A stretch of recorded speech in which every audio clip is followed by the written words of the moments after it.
Complémentaire au refuge pour les uns, marchandises pour les autres. Le salon du chiot divise à Saint-Étienne. Vous pouvez acheter des jeunes chiens tout le week-end au Parc Expo, aujourd'hui encore.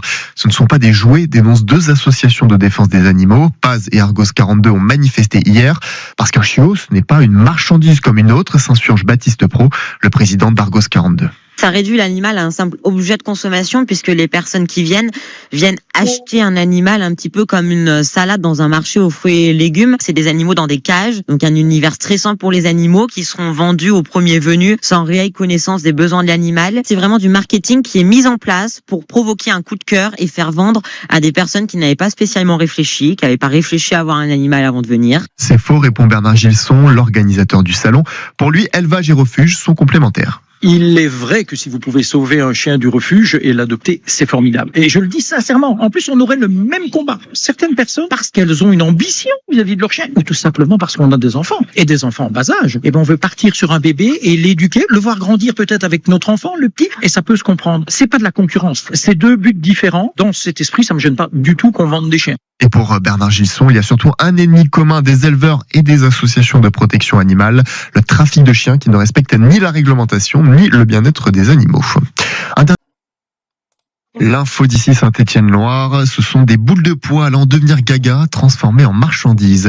Deux associations de défense des animaux dénoncent la tenue du salon du chiot au Parc Expo de Saint-Étienne. Ils ont manifesté hier, tandis qu'à l'intérieur du bâtiment, une trentaine d'éleveurs vendent de jeunes chiens. Margot Longeroche. À l'image de Paul, venu de Bretagne pour vendre ses chiots, il vient de trouver une famille pour Alaé, une petite femelle Lhasa Apso de 3 mois. Ça, si vous voulez bien le remplir, s'il vous plaît, c'est l'autorisation de sortie. Valérie Desbourses, 1400 € pour repartir avec la petite chienne.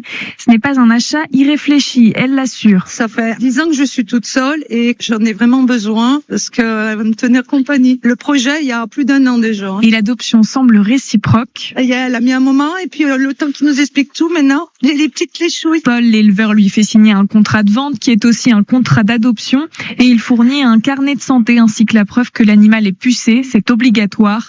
Lui n'hésite pas à décourager certains acheteurs s'il se rend compte qu'une race de chien ne leur convient pas. Si j'explique que par exemple un Doberman, je conseille de les sortir 1h30, 2 heures par jour, que la personne est pas trop partante, je lui explique aussi que ça a une incidence finalement sur la destruction dans la maison, les trous dans le jardin, un chien qui fugue, etc. En général, d'elle-même, la personne se rend compte que ça va pas convenir. Sur le salon, Bernard Gilson, l'organisateur, dit avoir soigneusement choisi les éleveurs présents pour leur sérieux et leur déontologie. Ça doit être des éleveurs naisseurs français. Le chien est né à l'élevage, avec des femelles à l'élevage qui sont testées ADN comme le demande la loi, des éleveurs qui ont leur certificat de capacité, qui ont des véhicules qui ont été homologués pour là aussi pouvoir transporter leurs animaux, et une responsabilité de l'éleveur qui est engagée quand le chien sort. Vraiment, ils sont attachés à leurs animaux. Donc, étant attachés à leurs animaux, ils ne veulent pas les mettre dans une galère, ça c'est évident. Pour lui, la vente de chiots d'élevage est complémentaire des adoptions en refuge, mais cette vision des choses est loin d'être partagée par les militants de protection des animaux. Ils étaient une vingtaine à l'entrée du salon du chiot.